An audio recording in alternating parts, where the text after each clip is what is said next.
After years of putting up with a shoddy composite video output from my GameCube, I finally shelled out the big bucks for a component cable from RetroBit. The composite video capture was so awful that it stopped me from creating any content involving the console for years. Check out how much static is in this video about Pikmin from over 5 years ago.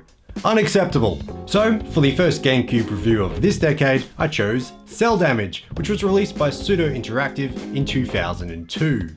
Why? Well, simply because I had no idea what it was and felt like exploring. I found it in a charity shop years ago for really cheap and had no idea what it was about.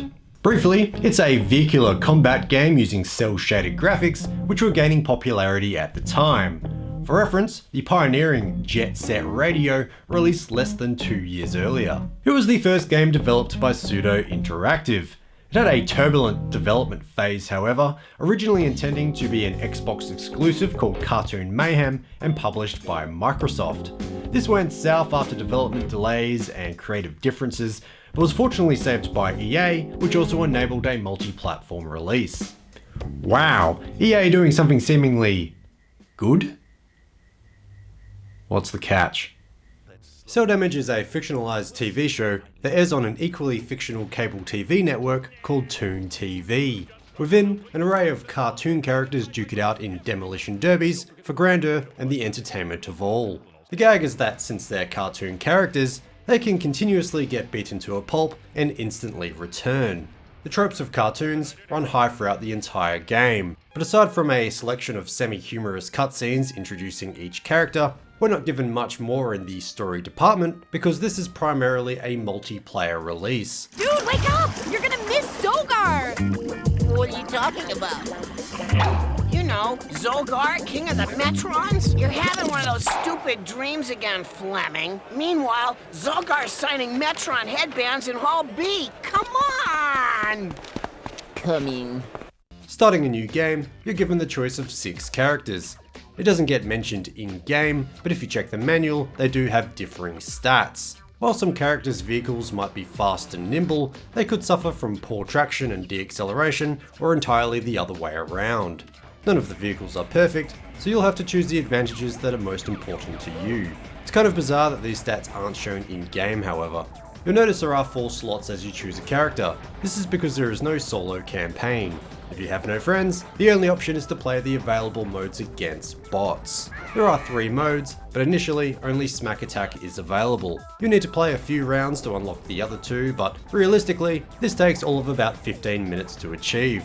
Back to Smack Attack. This is essentially a deathmatch mode. Using the weapons made available to you, the goal is as expected. Drive around the arena, pick up an effective weapon, and destroy the opponents more than they destroy you. Not much else to mention really, although I did feel like the matches went on for too long. This would likely be different if I found actual humans to play against, but the bots were easy opponents, which resulted in long, bland gameplay. Next, there's Gate Relay. Again, this is a super simple concept. There are 2 gates on opposite sides of the map, and the objective is to pass through each checkpoint 10 times before the competition does. Of course, there are weapons and hazards on site to hamper this as well. I wouldn't personally go out of my way to attack others, however, it's simply a waste of time. Any weaponry used as I played this mode was purely defensive. Lastly, we have Flag Rally. Yep, capture the flag. Not sure if I've ever mentioned my dislike for this mode whenever it pops up, but yeah, here we are. Nothing against this incarnation in particular, but I find the gameplay in Capture the Flag to be frustrating. I just can't get behind such desperate feeling gameplay, trying to stay top dog. I guess people do like it since it appears everywhere, but it's just not for me. I think I only played this once before getting too red-faced, although I will admit that I did get a chuckle from the flags having shoes and running around. Throughout all modes, the vehicle handling and weaponry stay the same. As I mentioned, each vehicle does handle differently, but overall, control is great. The handling isn't realistic at all, of course, this being based in a cartoon universe. The developers took full advantage of that fact. If you were to steer quite hard, for instance, the entire car will bend around in that direction in a very cartoony way. This enables swift movement during heated situations. It's a shame that the levels are so cavernous really, there's almost too much room to take advantage of this. Sometimes in Smack Attack, I could be driving around for quite a while before finding someone else to pummel. Again, this is likely not the case with split screen multiplayer where you'd strive to seek one another out, but with a bunch of bots versing other bots, it could sometimes take quite a while to find the action. There are some great weapons however, but there are also some not so great weapons. You are equipped with a basic weapon depending on which character you choose, but if you're going to get anywhere, you need to seek out what's scattered around the levels. These are all quite unbalanced. Some essentially entitle you to one-hit kills, while others aren't that much more powerful than what's provided by default. Realistically, everyone is going to rush to the overpowered weapons immediately, and it's going to be more about that than the actual mode's purpose. For me as a human, it made destroying the bots efficiently an easy endeavour. They had no issues picking up the loser weapons. On the point of bots, this game just isn't single player friendly. I'm not saying it should be by any means, but considering it came out in the early 2000s, multiplayer only games were a bit of an oddity back then when online play wasn't the norm.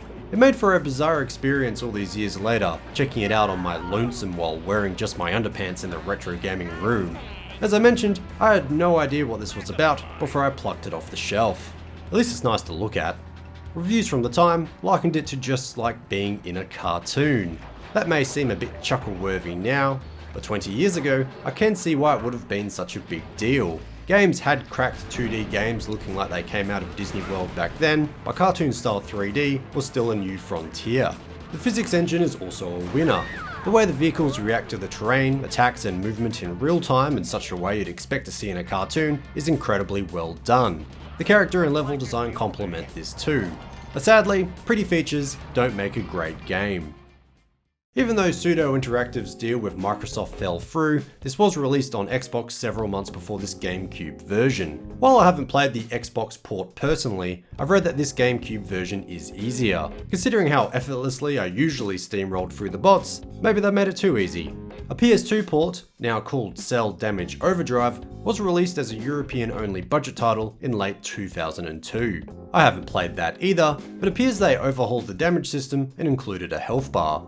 There was a sequel planned however, and a prototype was shopped around in 2002, but due to poor sales of the original, was declined by the likes of EA, Ubisoft and Sega. Later on, this prototype was made available to Unseen64 so that we could all see what might have been. Improvements over the original were introduced, like the ability to get out of the vehicles and run around for various reasons. There's a great video by Liam Robinson that goes into great detail about the prototype. A link can be found in the description. This wouldn't be the last we'd see of Cell Damage however. Starting in 2014, Cell Damage HD was released on PlayStation devices, the Xbox One, and even the Switch as recently as 2019. It's great it's so accessible in the modern day, but none of the ports include an online mode. This feels like a missed opportunity since the game is so focused on multiplayer. So, final thoughts? Well, if this was a review in 2002, I'd tell you to rent it. It's technically groundbreaking, but ultimately, the multiplayer modes are basic and lack depth. I can see most outgrowing the paltry 3 modes in an evening, and since it was a game of the era, could have benefited greatly from being more single player friendly. Check out my most recent video on the Dreamcast's Propeller Arena for instance. This was designed as being a primarily online multiplayer based experience. No one had the chance to experience that since it was never officially released, but is still playable today by yourself thanks to minigames and other such modes. Or maybe I just need more friends to test this properly. You be the judge.